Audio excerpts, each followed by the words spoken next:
Hey guys, Hybrid here with another character bios. This one I've been thinking about doing for a while and finally decided to, buy a bunch of Green Arrow comics and do it.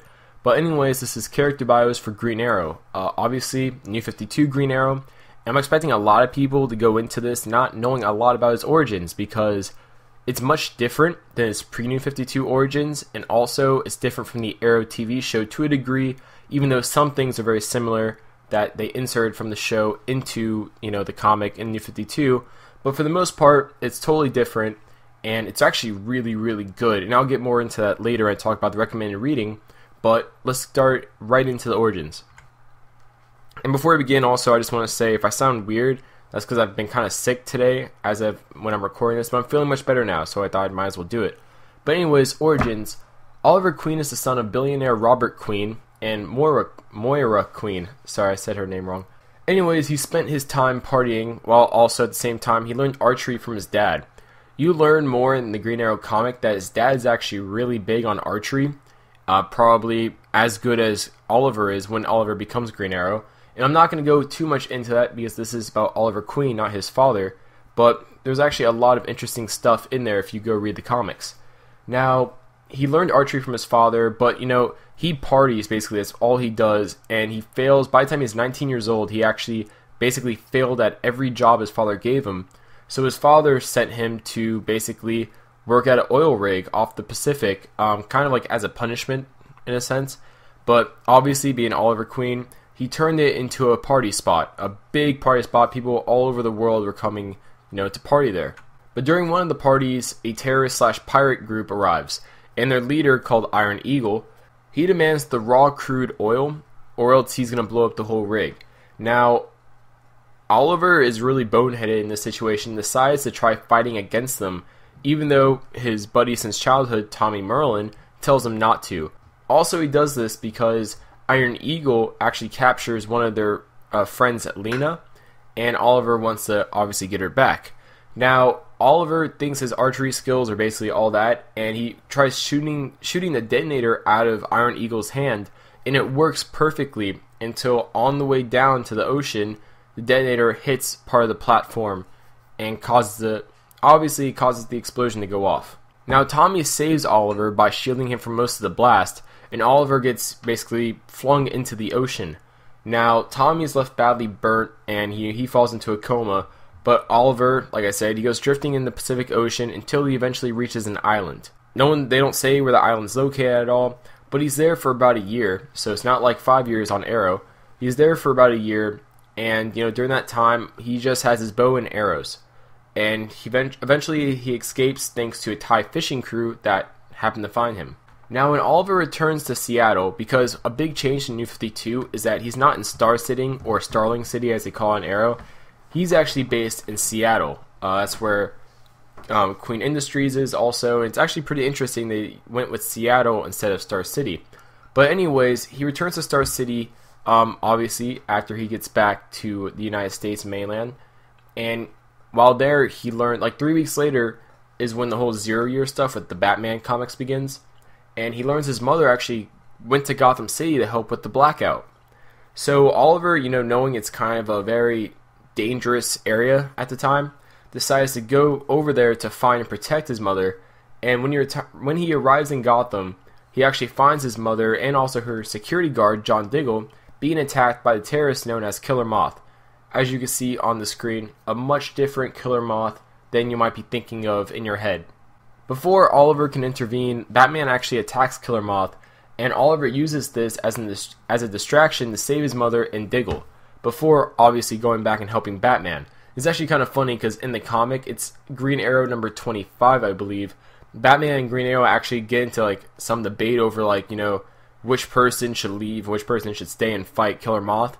So it's pretty cool banter between the two. But eventually, Moira and Diggle go with Oliver to leave, and Moira actually discovers that Oliver is the hooded person that saves them, but doesn't tell anybody. And they all return to Seattle, where Oliver begins his vigilante career with Diggle helping him.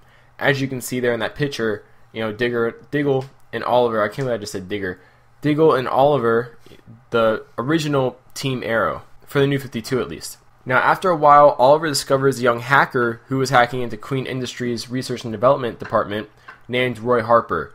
Now, seeing his potential, Oliver actually hires him and even teaches him archery, in the process. He doesn't let Roy get into the field, actually fight thugs and stuff like that, because one thing Tommy told him before Tommy, went to his coma and stuff, was that Oliver's recklessness is going to get people killed, like he did on the oil rig. So, in honor to kind of respect Tommy's memory, Oliver never lets Roy get into the field, which bothers Roy. And actually, Roy's presence and, what he does within Team Arrow, they don't go too much into it, but it causes Diggle to actually leave. So it's just Oliver and Roy at this point. Now, Oliver eventually fires Roy when Roy starts drinking alcohol and using drugs a lot. And eventually, Oliver tries working with him a bit at first, but eventually it becomes too much. So Oliver kind of, like I said, he fires him and he leaves Roy to do his own thing. Now, obviously, Roy ends up, he's in Red Hood and the Outlaws. I'm not going to go into that. But then Oliver starts using the tech subsidiary of Queen Industries called Q-Corps as a front for his vigilante, operations and actions. And he starts calling himself Green Arrow. Now, Oliver also eventually joins the Justice League of America, the government-sponsored team, and is actually considered at this point one of the best archers alive. But there's a few people that are, similar or better than him in a sense, like Komodo, who's actually his father's best friend who betrays his father and kills his father. Then there's Shadow, and, there's Amiko, who's his half-sister. There's tons of mythos and history in the New 52 Green Arrow, and it's actually quite brilliant once you read it. Abilities. Green Arrow is a master archer, experienced combatant, skilled acrobat, and experienced survivalist. He has various trick arrows, a bulletproof outfit, and thermal vision goggles. Now, the master archer is kind of a self-explained and assumed just by, who he is. Most people seem to know that. But anyways, in case you don't, basically he was trained since he was younger by his father in archery, because his father was really big on archery, like I said earlier. And also, eventually his skills improved over time, and especially when he was on the island for a year, it's all he had was a bow and arrow to survive. So he really got good with it, and like I said, is considered one of the best archers around at this point. Now, he's also an experienced combatant. That's a lot due to, what he went through on the island and part of his training. He's also a skilled acrobat. That's kind of just from, what he's been through. He just, part of what he did was acrobatics and got really good at it. And he's an experienced survivalist. Now, I debated putting this on here, but technically it is an ability to survive. And that's one thing they really focused on, especially on the 0 Year tie-in, where they really made a point to say, he really knows how to survive. Especially when he was on the island, that's all he had to do is survive. And that's actually quite an impressive skill, because a lot of people don't know how to survive, if they were isolated on an island. So I put that on there for that reason. And obviously he has trick arrows like explosive arrows, specialized piercing arrows, booby-trapped arrows. That's one really interesting thing about Green Arrow is that he has tons of different types of arrows. You don't ever know which one he's going to use. Now, also, his outfit's bulletproof to protect him in case he gets shot.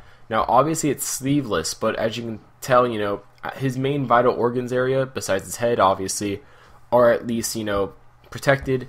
And another thing in New 52 that's new, as far as I know, is the goggles he wears are, they have thermal vision settings. So that's pretty cool also. And now to recommend the reading. Now, obviously I recommend the current run of Green Arrow. It's considered volume 5 of Green Arrow. Now, more specifically, I recommend you read from Jeff Lemire's part, when he started his run onward, because that's actually the really cool, interesting stuff. The stuff before that is kind of meh. And also Justice League of America, volume 3, which is the New 52 Justice League of America. That has Green Arrow in it. It's pretty cool. Then Green Arrow number 0, which goes more into his backstory. And last but not least, the upcoming comic, Justice League United, which is kind of the continuation of Justice League of America once that ends. So that's all for Green Arrow's bios. I hope this helps you guys. I hope you guys enjoy it.